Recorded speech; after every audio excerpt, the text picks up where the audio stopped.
Happy National French Toast Day. First thing, we need some fresh eggs.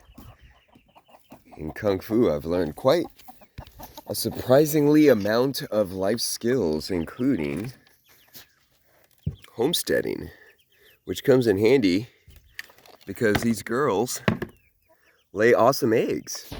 So let's go take these back into the kitchen and make some French toast. All right, so now we're back with our eggs. Thank you, chickens. And let's get some sourdough bread sliced up. Now, this is going to be a sweet sourdough variety, pineapple guava. And that, you can think of sourdough more as a process of using natural fermentation and yeast to ferment and rise your bread versus a flavor called sourdough. Because back in the day, you had French bakers who were making croissants and all sorts of yummy pastries with sourdough, but they didn't call it that. Different places call it different names. In Spanish, you got masa madre. In Italy, you have biga. Check that out. Boom. Big chunk of pineapple guava. Now, pineapple guava is an actual fruit onto itself, not a blend of pineapple and guava fruits. It's a small little green fruit that grows on a bush, and we have it on our home as a beautiful ornamental bush along with some pomegranates to act as a natural fence line. So now we've got that beautiful color. Look at that. Beautiful color. That's from real eggs, people. You can also tell of a quality egg when the white is actually clear versus cloudy, opaque, things like that. So let's spice this up with a bit of cinnamon powder, along with a touch of vanilla, just to give you that yummy flavor profile here. And let's maybe add a little bit of milk or liquid to that. Now, I usually use raw milk, but in this case, because I'm cooking it, I'm going to use Strauss whole milk, which they only pasteurize it versus ultra pasteurize and homogenize, which at that point, are we really drinking milk? When you look at the shelf life of what they're claiming for homogenized and ultra pasteurized, you're looking at like 6 to 9 months. But yet my expiration date doesn't claim that. So what's really going on here? All right, so we got our breads. Now normally I do this on a flat type bowl. However, due to the holidays, we've used them all up for Thanksgiving leftovers. So for now, we're just going to do this up. How about if we butter the skillet? Let's get into some of that action here. Let's move the camera so you can also have some fun there. Boom. Let's do it. All right, first one up. Pow. Second one up. I think we have room for 2. What do you think? Let's do it. Boom. All right, let's cook it up. Now, while that cooks, we're gonna get our plate ready here. Let's take a peek, see how it's doing. Oh, that's looking nice. Let's flip her over. Boom. How about you? How you doing, girl? You're looking pretty good too. Boom. All right.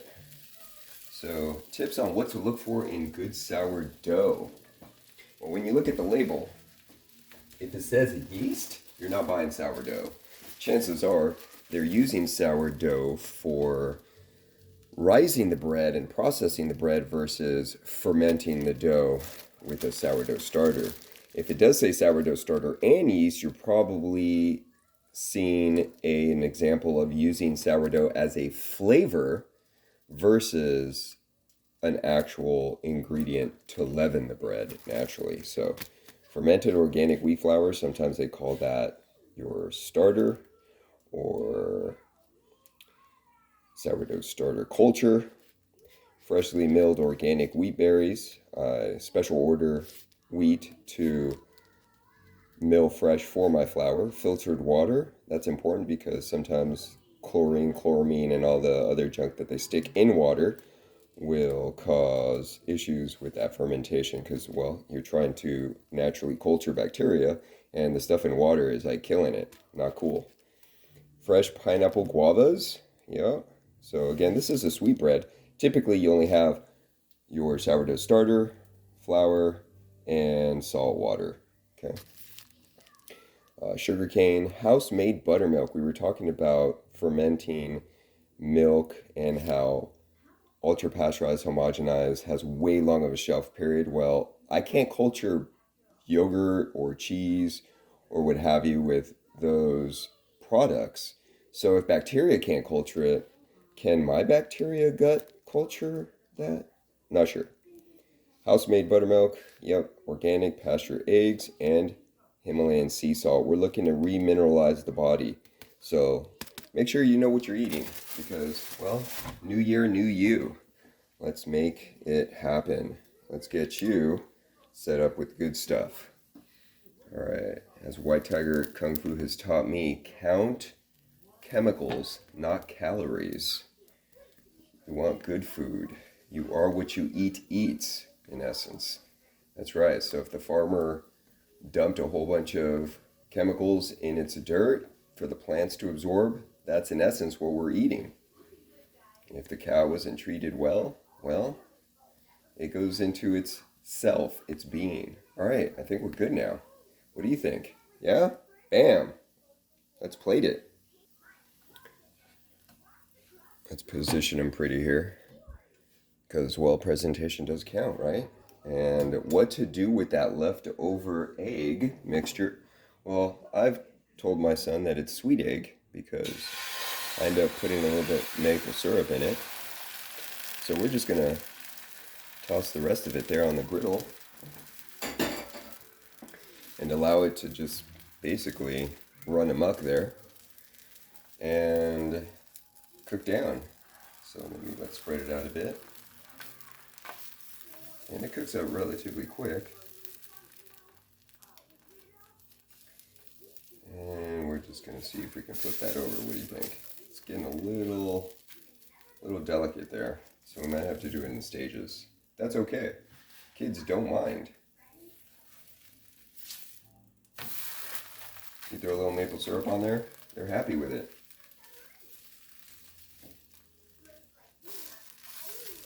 All right. Now we kind of just chop it up a bit, make it easier for them to eat. And we got some happy campers.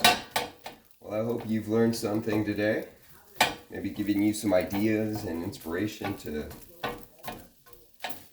create in any facet of your life and have fun with it. All right, we got some sweet egg here. We're gonna move over our plate and add our egg.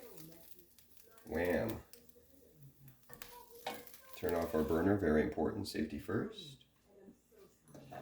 Wash up. Well, we're talking about safety, right? Safety first. We'll wash up and enjoy. Maybe a little butter on there. What do you think? Yeah, we need some butter. Hold on. All right, let's get some butter. Now I use Kerrygold butter. I love their flavor and color profile. It's nice and rich and doesn't hurt my stomach. All right, let's do some real maple syrup because, well, you might as well eat the real deal. There you go, just a little bit. And enjoy!